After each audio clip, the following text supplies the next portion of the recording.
Kewalian Mbah Yai Muntoha Al-Hafidz, pecinta Al-Quran sepanjang hayat. Kiai Haji Muntoha Al-Hafidz lahir di desa Kalibeber, Kecamatan Mojo Tengah, Kabupaten Wonosobo, dan wafat di Rumah Sakit Umum Tlogorejo, Semarang, Rabu 29 Desember 2004 dalam usia 94 tahun. Ada beberapa keterangan berbeda tentang kapan tepatnya Mbah Muntoha lahir. Kecintaan Mbah Muntoha, pengasuh Pondok Pesantren Al-Asyariyah Wonosobo, terhadap Al-Quran sebenarnya berawal dari kecintaan ayahandanya Kiai Haji Asy'ari Wonosobo terhadap Al-Quran. Dalam usia relatif muda, yakni 16 tahun, Mbah Muntoha telah menjadi seorang hafidz, orang yang hafal Al-Quran. Hampir seluruh hidup Mbah Muntoha didedikasikan untuk mengamalkan dan mengajarkan nilai-nilai Al-Quran kepada para santrinya dan juga pada masyarakat umumnya. Dalam kesehariannya, Mbah Muntoha selalu mengajar para santri yang menghafalkan Al-Quran. Para santri selalu tertib dan teratur, satu persatu memberikan setoran hafalan kepada Kiai Haji Muntoha Al-Hafidz. Sepanjang hidup Mbah Muntoha, Al-Quran senantiasa menjadi pegangan utama dalam mengambil berbagai keputusan, sekaligus menjadi media bermunajat kepada Allah Subhanahu wa Ta'ala. Mbah Muntoha tidak pernah mengisi waktu luang kecuali dengan Al-Quran. Sering Mbah Yai Muntoha membaca wirid atau membaca ulang hafalan Al-Quran di pagi hari seraya berjemur di serambi rumahnya. Kecintaan Kiai Haji Muntoha Al-Hafidz terhadap Al-Quran juga diwujudkan melalui pengkajian tafsir Al-Quran dengan menulis tafsir maudhu'i atau tafsir tematik yang dikerjakan oleh sebuah tim yang diberi nama Tim 9 yang terdiri dari 9 orang ustadz di Pondok Pesantren Al-Asyariyah dan para dosen di Institut Ilmu Al-Quran, sekarang Unsik Wonosobo. Karomah kewalian Kiai Haji Muntoha Al-Hafidz. Banyak tokoh pemimpin negeri ini yang menyempatkan datang ke desa Kalibeber yang terletak di Pegunungan Dieng untuk sowan Mbah Muntoha. Di antara mereka misalnya Kiai Haji Abdurrahman Wahid Wiranto dan Akbar Tanjung.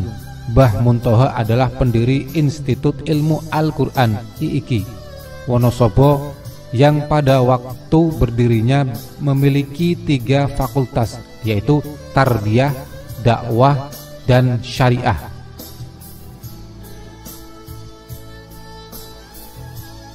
Atas prakarsa Mbah Muntoha, IIQ sekarang telah berubah nama menjadi Universitas Sains Al-Quran Unsik Wonosobo yang memiliki fakultas-fakultas umum. Sejak IIQ didirikan 1988 sampai tahun 2001, Kiai Haji Muntoha Al-Hafidz menjabat sebagai Rektor IIQ Wonosobo. Begitulah, Kiai Haji Muntoha Al-Hafidz adalah seorang kiai pesantren yang memiliki komitmen tinggi terhadap pendidikan Al-Quran. Dan di sisi lain, masyarakat percaya bahwa beliau memiliki beberapa karomah, termasuk kisah-kisah yang khawariqul adat. Kisah anak ini berikut dituturkan oleh Kiai Haji Habibullah Idris yang menemani Kiai Haji Muntoha Al-Hafidz ketika beliau berkunjung ke beberapa negara di Timur Tengah, yakni Arab Saudi, Irak, Iran, Syria, Turki, Mesir, dan Abu Dhabi malam hari setelah sholat Isya. Di Madinah, selepas melepas lelah dan istirahat di pemondokan, Kiai Haji Muntoha Al-Hafidz tertidur. Selepas tidur, beliau bangun malam. Jam dinding menunjukkan sekitar pukul 11 waktu setempat. Kiai Haji Habibullah Idris menuturkan, sehabis bangun tidur malam itu, Kiai Haji Muntoha Al-Hafidz mengambil air wudhu dan bergegas pergi menuju keluar.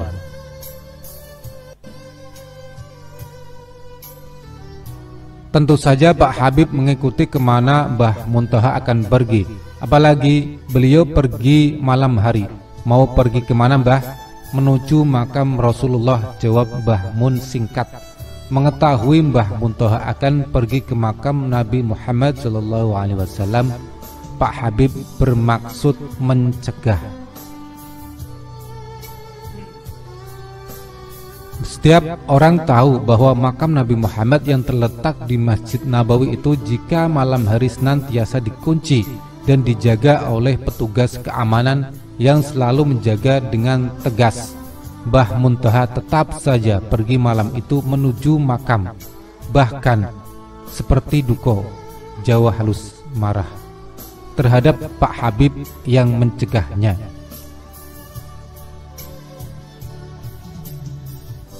Akhirnya Pak Habib pun mengikuti di belakang Mbah Muntoha. Bagaimana akan menuju makam Nabi malam-malam seperti ini? Pintunya pasti terkunci dan dijaga petugas yang tidak segan-segan memukul dengan pentungan di tangannya, pikir Pak Habib dalam hati. Akan tetapi ditepiskannya keinginan untuk mencegah Mbah Mun.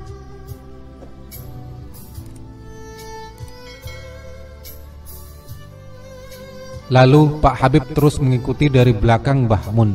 Ternyata Mbah Mun menuju ke salah satu makam Nabi.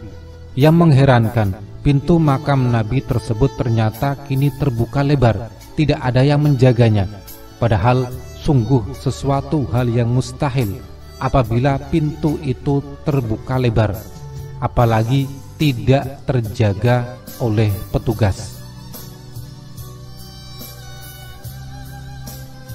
Dalam ketakjuban, Pak Habib mengikuti Mbah Muntoha menuju makam Nabi. Lama Mbah Mun terdiam. Kemudian Pak Habib menyaksikan Mbah Muntoha menangis di hadapan makam Nabi. Barangkali Mbah Muntoha sedang berhadapan dengan Nabi.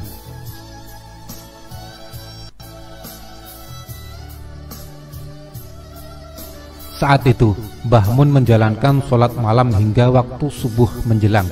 Ya, mengapa pintu makam Nabi yang biasanya selalu terkunci dan dijaga pada malam hari bisa terbuka lebar untuk Mbah Muntoha?